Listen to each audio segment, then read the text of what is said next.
Hey everybody, welcome back to the channel. Over the years I've sharpened countless of these radial threading dies and it's been working just fine, but I think I've dreamed up an improvement. So in the past I've always radius dressed a wheel to match the radius on the leading edge of the threading die, and then dialed my die in straight to the table, dialed my spindle in straight to the table, and went straight back and forth to create this clearance area radius. And again, that's worked fine, but no matter how carefully you dress a wheel, even if it's by machine, you still end up with these little lines running through it because there's always going to be high spots and low spots, and you get these little tick, tick, tick, tick, tick, tick, tick, tick. And so it's not a super fine finish. And I think I can improve on that. Also, the way I would sharpen or redo the face of these is to dress a wheel flat, come down with my wheel, and back and forth. But same idea. Inevitably, there's going to be some high spots and low spots, and so when you feel the finish, it's not super smooth. It's kind of like a very, very fine serration on there. So I want to see if I can get rid of that today as well. So I'm going to show you what I have in mind. So for this radius clearance area, I'm going to come in with a wheel, but then I'm going to turn the wheel until it creates the exact radius I'm looking for.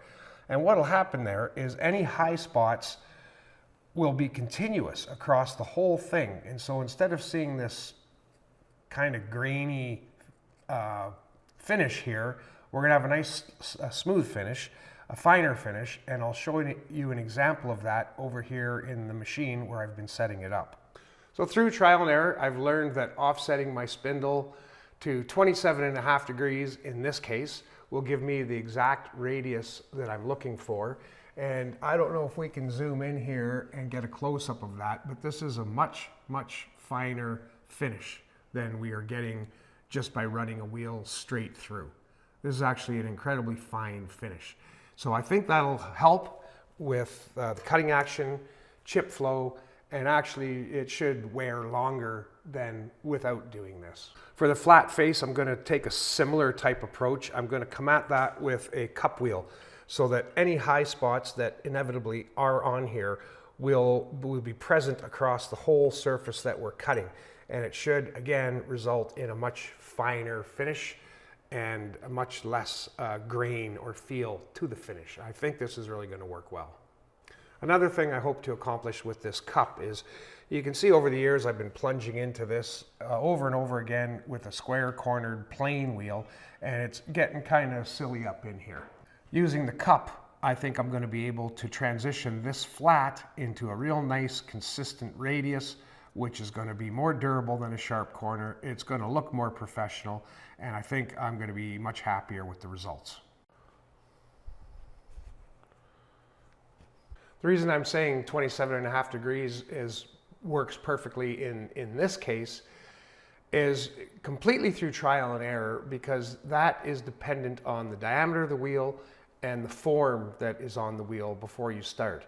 So that's not the sort of thing, if I change my wheel diameter, all that goes out the window, and this specific angle is only good for this specific wheel. These rigid threading dies come in sets of 4, and it is super, super important that I work on these in sets. What I do to them is much less important than me keeping them all very consistent with each other. I'm just getting set up for these now, and one thing I wanted to point out is when I mentioned earlier that these need to be incredibly consistent, they need to be consistent relative to this notch in the side, because this is where they locate in the die head that they fit into. So in order to make all my features be relative to this, I've set a stop up in my universal work holding fixture that's going to go into that notch, and now all my parts can go in and down and then lock and load them right there, and they'll all be the same relative to this notch. I'm also being very careful to make sure all these surfaces that are seating against other surfaces are nice and clean and free from dings or burrs or nicks or anything, any buildup that might throw them off, because I really want them to be as consistent as possible.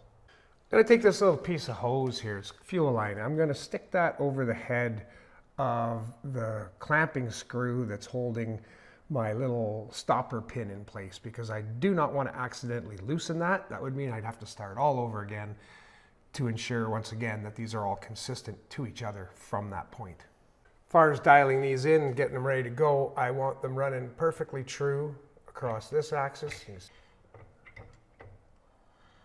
Yeah, that's pretty good. And I also need to dial this lead-in angle in. I'm going to start by getting it close by eye and then dial it. That'll just ensure that I don't need to take off any more material than is absolutely necessary.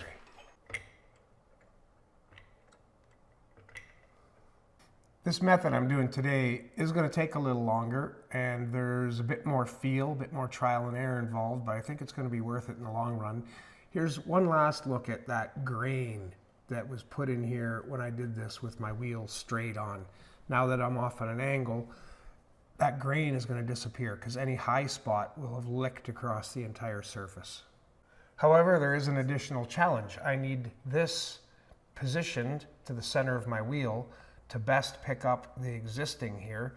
And so to do that, I'm going to mark this whole surface with black marker so I can see where I'm touching with my wheel. To get this close, basically what I do is I get my wheel up above so it's not going to touch anything, and then I get my eye running down the angle of the spindle, and I attempt to get the surface of the threading die directly below center, and I think we're somewhere in there now. The next step is to be in line with your eye with the travel of the table, and then get the radius that you see the wheel wanting to create to match the radius that's actually on the threading die. So here we are, kind of roughed in by eye. You can see the gap between the threading die and the resulting form of this wheel that's cocked off on an angle roughly match each other. So we want to get a little closer than that before we start cutting. So what I'm going to do now is just rotate the spindle by hand, bring it down slowly, see where it scratches, and adjust until it scratches evenly. Now, it may not necessarily go evenly all the way from one side to the other all at the same time. This radius may be ever so slightly less or greater than the existing radius, but that isn't important. What is important is that at the end of the day, we still need to end up with clearance, so that's critical. But also, I want to split all my differences, so again, I remove as little material as is possible. There, we just touched at the very back over here. So I know I need to come in with my table slightly. Again, this is going to be all trial and error. So I've got my table positioned so that the wheel's just touching here at the exact same time as it's just touching here. This radius is slightly bigger. The radius we're going to grind is slightly bigger than the radius that's on here already, but slight differences are not going to be a problem. It's any major differences that we really want to avoid. Pretty much ready for a test cut now. Now I do expect to see both sides touch before the middle, as we just discussed. Also, because of the lead-in angle, I suspect I'm going to touch here and slowly work my way towards the front, whereas because this is a straight face, I suspect I'm going to touch somewhat evenly all the way along, and we'll end up with two lines touching that work their way towards the middle. So let's give that a go and see how it seems to be. Now, if this doesn't make me happy right away for whatever reason, I'll stop before removing more than just a couple few thou, because again, I want to preserve the material, the life in this tool. So if I'm not super happy, I'll take this die out, I'll put the next die from this set in, get it all markered up, I'll make some adjustments, whether it be to the radius or to the center or whatever the case may be, and then we'll start again. But generally, using this method, you can generally get close enough that you can just roll with it. And here we're touching at the back, more so than the front, as expected. And here we have a similar, not exact, but it's a similar cleanup pattern happening here. I'm going to record how far I have to drop my wheel before cleaning the whole thing up. A couple few thou is no big deal, but I don't want to change this radius by a ton.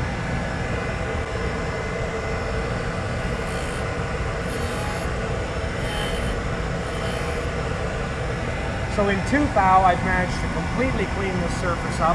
I'm really happy with that. That means I've made almost no change to this at all. You can see we're not 100% cleaned up in a few spots, and I also am counting on this to get rid of some of the damage on these leading corners. So I'm going to go a little deeper, nothing crazy. I'm going to try 5 thou, and I'm going to see how that looks.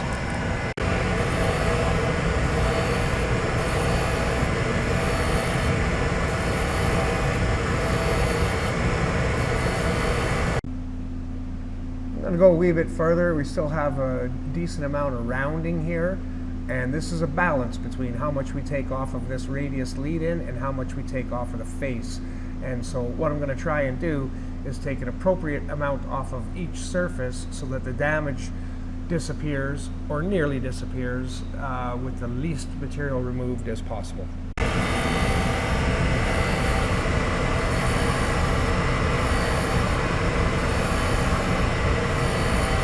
So I'm happy with this first one, and I've got another one from the same set, and I think you can see here how much finer this finish is than this one, and also how much less grainy it is. It's pretty obvious, and you can actually feel it. Huge difference in the feel of these two. So now I'm going to set my wheel height to 0. This will allow me to make them all exactly the same as each other. Now for the next 3 dies in this particular set, I just have to throw each one in, clamp it down, come down to 0, move on to the next, so it'll go pretty quick until I get this particular set done with this feature. So there's the first feature done on the first set. Now I'm going to move on to the next set, and we'll have to do a setup over again because these things are decades old and through a lot, and they are not the same as each other. So I'm just keeping them the same as they currently are because we all know that it works, and so I'm sticking with that. So I've got my next die set up in here, and you can see where I'm touching. And so in this case, we're going to be making the radius ever so slightly smaller than what's there. But the important thing to notice here is that I'm touching pretty much in the center, at least kind of by eye. So that's going to maintain the overall clearance roughly. I measured the radius of this lead-in clearance on all of these sets of dies before I got started, and I settled on one that was kind of middle of the road and that I was the happiest with. And so I'm really going to try and avoid adjusting that radius by changing the spindle, because that would just cause me a whole extra lot of grief, and it really doesn't matter that much.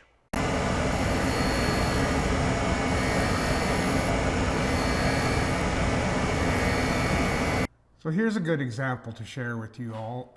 This is the second die out of this set, and I'm down to my 0 that I established with the first die, and I still have some damage here that would be much more easily cleaned up by removing the material here than it would by removing material here. So what I'm going to do, I'm going to establish a new 0 based on cleaning this damage up. Then I'm going to have to run the other die I've already done through to the same 0, and then the other 2 in this set, of course, down to the same 0 as well. So there's our first feature done on all 4 sets of dies. I'm going to make a setup now for doing these faces, and I'll get that set up pretty much ready to go, and then I'll bring you guys back in and I'll explain what I've done, why I've done it, and what I think is important and what I think we should be watching out for. So I've got this set up here now. I've got it dialed bang on this way. I've got it bang on rotationally this way. It's bang on 0. I've also got this face dialed into 0. So I'll touch here at about the exact same time as I touch here. And again, that's in the interest of removing the least possible material. And I'll just take enough off that I get rid of these shiny little dull spots you can see on the corners here. I'm also going to fix up this kind of goofy thing that is going on here.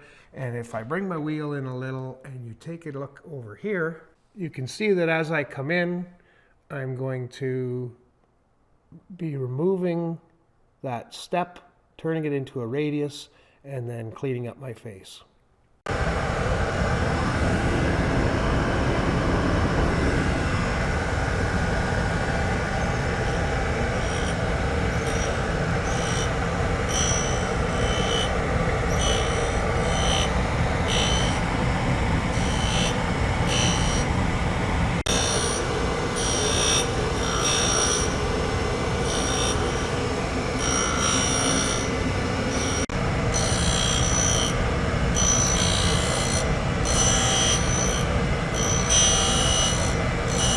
there's my first one of this set done.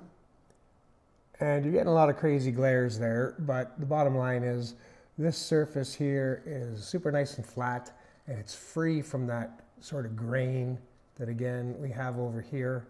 And also this sort of goofy set of steps and square corners and edges is gone, and we've got just a little bit of a radius in there now. Now that I know where I want to stop on all of them, I am going to set a 0.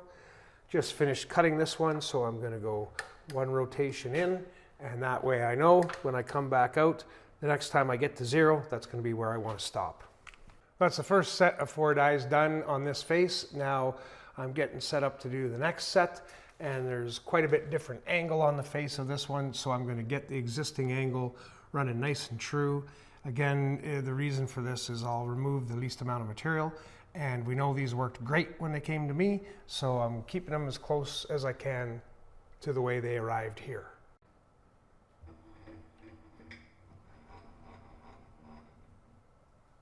Well, there's all 4 sets done. I'm real happy with these results. For all the reasons I explained earlier, these surface finishes are much finer than I'm used to doing in the past. So I think I'm going to make this my go-to method. I'm going to see if the owner of these dies is as happy with them as I am. And as long as that checks out, this is going to be my new preferred method. So that's going to do it for this video. I hope you've enjoyed. Thanks for watching. We'll see you in the next one.